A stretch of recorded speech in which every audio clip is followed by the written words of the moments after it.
नमस्कार, city post में आपका स्वागत है। मैं हूं श्रीकांत प्रत्युष। महागठबंधन और एनडीए दोनों में घमासान मचा हुआ है। चुनाव की डुगडुगी लगभग बज चुकी है क्योंकि चुनाव आयोग ने चुनाव का गाइडलाइन जारी कर दिया है। 15 सितंबर तक इंतजार करिए, चुनाव आचार संहिता भी लागू हो जाएगा। लेकिन अभी तक न तो एनडीए में सीटों का बंटवारा हो पाया है और न ही महागठबंधन में। महागठबंधन के घटक दल आरएलएसपी के नेता प्रधान प्रवक्ता अभिषेक झा मेरे साथ हैं।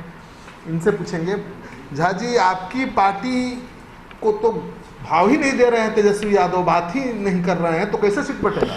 देखिए, अब भाव का क्या पैमाना है ये मैं कैसे बताऊं आपके हिसाब से। ऐसी कोई बात नहीं है, बातचीत लगातार होती रहती है। हम लोग की बातचीत आरजेडी के जो नेता हैं उनसे होती रहती है, ऐसी कोई बात नहीं है। किससे बात हो रही है आपकी? तेजस्वी यादव से बात हो रही है, जगदानंद सिंह से बात हो रही है, लालू जी से बात हो रही है, किससे बात हो रही है? देखिए, ईमानदारी से बोलिएगा, झूठ नहीं। देखिए, लालू यादव जी तो अभी वहाँ बीमार हैं और सब कुछ है। हमारे पार्टी के जितने वरिष्ठ नेता हैं उनकी बात आराम से तेजस्वी यादव जी से होती है। हमारी पार्टी ने कमेटी बनाई थी, आप लोगों ने देखा था। वे लोग जाकर फिजिकली मिले भी थे जगदानंद। एक बार गए, चाय पीकर वापस लौट गए, दोबारा भेंट नहीं हुई। जैसे एक बार गए तो उसमें हमारी चाय मीठी थी, उसमें बातचीत हुई और फिर बैठकों का दौर चलेगा, उसमें कोई समस्या नहीं। हमारी पार्टी भी अभी लगी हुई है जनता की मदद करने के लिए। और दूसरा, चुनाव की जो तैयारी, चुनाव का अब समय कहाँ है? अब तो गाइडलाइन आ गया, अब तो आचार संहिता लागू हो जाएगा। सीट बटा नहीं, कौन कहाँ से लड़ेगा तय नहीं हुआ, उम्मीदवार कैसे तय करेंगे? देखिए, पार्टी अपने हिसाब से हर विधानसभा सीट की तैयारी कर रही है। पार्टी का संगठन हर विधानसभा सीट पर है, नेता और कार्यकर्ता वहां लगे हुए हैं और इसमें कोई बड़ी बात नहीं है। चुनाव की जो घोषणा होगी उससे पहले सीटों का बंटवारा हो जाएगा और यही होना है ना। इस सीट पर ईमानदारी से मानिए कि समय कम है और देर हो रही है, तैयारी नहीं हो पाएगी मुकम्मल। लोकसभा चुनाव में ऐसा ही हुआ। देखिए, लोकसभा के चुनाव से हमने सीख ली है। लोकसभा के चुनाव में निश्चित रूप से चुनाव की जब घोषणा हो चुकी थी और पहले चरण के चुनाव के जो उम्मीदवार थे हमने उसको घोषित कर दिया था, उसके बाद भी बाकी सीटें तय नहीं हो पाई थी, तो उसमें तो एक्सेसिव लेट हो चुका था। यह बात हम मानते भी हैं। इस बार भी हो रहा है, विधानसभा में वही हो रहा है जो लोकसभा में। देखिए, विधानसभा की जो चुनाव की जो घोषणा है उससे पहले निश्चित रूप से पार्टी सारे मामलों को सुलझा लेगी महागठबंधन के अंदर, और महागठबंधन के जो अन्य घटक दल हैं वो भी सुलझा लेंगे, तो चिंता की बात नहीं है। उपेंद्र कुशवाहा ने लोकसभा की 2 सीटें उनको मिल रही थी एनडीए में, 3 सीट पर अड़े रहे और उन्होंने छोड़ दिया एनडीए को सीट के लिए। और खबर है कि आरजेडी 10 से ज्यादा सीट देने को तैयार नहीं है आपकी पार्टी। नहीं, क्या उपेंद्र कुशवाहा मानेंगे? देखिए, ये सब बातें नहीं। मैं इसका एक ही जवाब आपको दूं। आप लोगों ने बहुत अच्छे से उस प्रोग्राम को कवर किया था। लोकसभा चुनाव के बाद 12 अक्टूबर को पटना के जो बापू सभागार है उसमें हमारी पार्टी की अध्यक्षता में, उपेंद्र कुशवाहा जी की अध्यक्षता में एक कार्यक्रम आयोजित हुआ था। उस कार्यक्रम में आपने देखा था कि उपेंद्र कुशवाहा जी ने अपने भाषण में अंतिम में कहा था कि बिहार की जनता के हितों के लिए, महागठबंधन के लिए जिस तरह समुद्र मंथन हुआ था और सारी चीजें सब लोगों में बट गई थी और विष अकेले शंकर जी ने धारण कर लिया था, तो महागठबंधन की बेहतरी और बिहार की जनता की बेहतरी के लिए उपेंद्र कुशवाहा विष पीने को तैयार है। यानी सीट नहीं देंगे तेजस्वी तब भी महागठबंधन में रहेंगे? इस सरकार को 10 सीट देंगे तो भी रहेंगे। इस सरकार को उखाड़ कर फेंकने के लिए महागठबंधन के अंदर सीटों का कोई मसला रालोसपा को लेकर नहीं है। आपने देखा है, हमारी बातचीत भी इस मामले पर हुई थी। आरजेडी ने कह दिया है कि 160 सीटों पर चुनाव लड़ेंगे। देखिए, मैंने उसका जहां उन्होंने कहा है, मैंने पार्टी का मुख्य प्रवक्ता होने के नाते उस बात का जवाब भी दिया है कि आरजेडी के कोई नेता अगर इस बात को कहते हैं तो इसका कोई औचित्य नहीं है। महागठबंधन में किस घटक दल को कितनी सीटें मिलेंगी नहीं मिलेंगी या महागठबंधन की बैठक में अधिकृत लोग तय करेंगे। मैं यहां से कह दूं या कोई विधायक कितनी मिलेगी पता नहीं, लेकिन अपनी पार्टी की बात तो कर ही सकते हैं। देखिए, अपनी पार्टी की बात उन्होंने दावा किया है। अभिव्यक्ति की आजादी भारत के संविधान ने सब हर किसी को दी। उसी से अंदाजा लगता है ना अभिषेक जी। देखिए, आरजेडी सबसे बड़ी पार्टी है, उसी का जनाधार है, उसी के जनाधार के जरिए आप लोगों को पार लगना है और आरजेडी ने तय कर लिया है कि 10 से ज्यादा सीट रालोसपा को नहीं देना। देखिए, आरजेडी ने यह तय किया है, इसकी कोई आधिकारिक घोषणा तो नहीं हुई है, ना किसी बड़े नेता ने इस मामले पर बयान दिया है, ना किसी अधिकृत नेता ने इस मामले पर बयान दिया है। तो मीडिया में आकलन होता रहता है। कब तक इंतजार करेंगे? देखिए, हम चुनाव की तैयारी में हैं और चुनाव से पहले सब कुछ सुचारू ढंग से हो जाएगा। चुनाव की घोषणा से पहले तो हमें महागठबंधन में जब रहना ही है और सब कुछ जब हो ही जाएगा तो इंतजार की कौन सी बात है? हमें कहीं जाना थोड़े ही है कि हम किसी का इंतजार कर रहे हैं कि हमारी मांगे आपने पूरी नहीं की तो हम कहीं और चले जाएंगे। तो आप सीट मिले या ना मिले आरजेडी में बने रहना। जब हमारे नेता ने एक शब्द में कह दिया है कि समुद्र मंथन से निकला हुआ विष पीने को उपेंद्र कुशवाहा तैयार है, तो पार्टी के सभी समर्पित नेता और कार्यकर्ता इसके लिए तो 20 मिलेगा, हिस्से में 20 ही आना है उपेंद्र कुशवाहा। हमने तो कहा, देखिए, हमने कहा कि हम एक्सट्रीम कंडीशंस के लिए तैयार हैं। जो इंसान एक्सट्रीम कंडीशंस के लिए तैयार होता है उसकी अपेक्षाएं उस हिसाब से नहीं होती हैं। हमारी जो मेन अपेक्षा है वो ये है कि बिहार की जनता को हमें सरकार से नहीं तो प्रेस कॉन्फ्रेंस करके उपेंद्र कुशवाहा क्यों नहीं अनाउंस करते हैं कि तेजस्वी महागठबंधन के सीएम होंगे, वही लीड करेंगे? इसी का इंतजार आरजेडी को है और उपेंद्र कुशवाहा कर नहीं रहे हैं। देखिए आरजेडी को किस बात का इंतजार है ये तो आरजेडी के लोग जानेंगे। सबसे पहली बात है ये आकलन का विषय है। और दूसरी बात कि उपेंद्र कुशवाहा जी अगर कह भी दें कि तेजस्वी यादव मुख्यमंत्री का चेहरा होंगे महागठबंधन की तरफ से, सिर्फ उपेंद्र कुशवाहा जी के कह देने से हो जाएगा? अरे महागठबंधन के जो अन्य घटक दल हैं एक साथ बैठेंगे।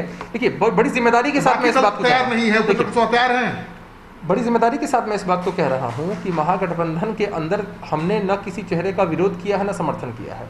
तेजस्वी यादव जी ही मुख्यमंत्री पद के अगर उम्मीदवार होते हैं, क्या परेशानी है इसमें? लेकिन अगर 4 लोग हैं या और भी घटक दल हमारे महागठबंधन का हिस्सा बनेंगे, सब लोग बैठकर ही तय करेंगे। कोऑर्डिनेशन कमेटी बनाने की मांग उपेंद्र कुशवाहा की है, मुकेश सहनी की थी, जीतन राम मांझी ने उसी मुद्दे पर छोड़ भी दिया।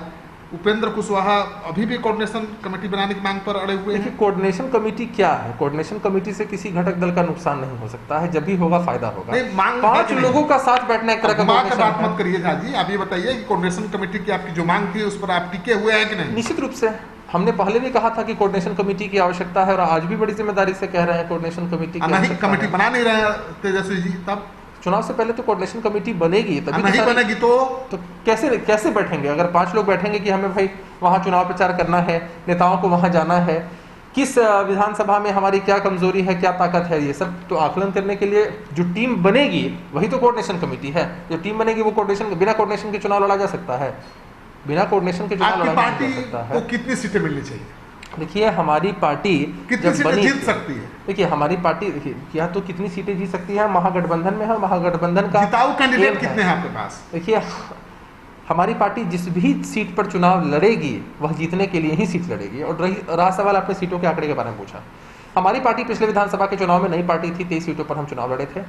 इतने वर्षों में हमारा जनाधार बढ़ा है। 3 सीटों पर लोकसभा के चुनाव लड़े थे हमने पिछले लोकसभा के चुनाव में और 5 सीटों पर लड़े थे। निश्चित रूप से हम आगे बढ़े। तो अब सीटों का जो आधिकारिक आंकड़ा है वह तो महागठबंधन की बैठक में ही तय हो सकता है। 5 लोकसभा सीट लड़े थे, उस हिसाब से 30 सीटें होती हैं आपकी। अगर लोकसभा के हिसाब से आप आकलन करें तो होना चाहिए। अगर आप क्या होना चाहिए? देखिए फॉर्मूला अगर देखिए सिर्फ लोकसभा का की जो सीटें होती हैं वही फॉर्मूला नहीं होता है।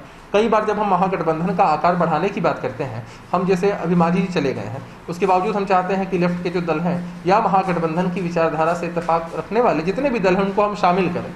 तो अगर हम दलों को शामिल करेंगे, हमारे पास सीटें लिमिटेड हैं, तो थोड़ा तो घसकना पड़ेगा ना। अभिषेक जी आपके पास भी खबर होगी, हमारे पास भी खबर है कि जो वीआईपी पार्टी है या रालोसपा है उसके जो बड़े नेता हैं वो संपर्क में है आरजेडी के, और कभी भी आपकी पार्टी टूट सकती है, कभी भी वीआईपी पार्टी टूट सकती है, फिर नेता की जरूरत ही नहीं पड़ेगी देखिए तेजस्वी यादव को। देखिए कोई भी पार्टी जो होती है वह संगठन से चलती है।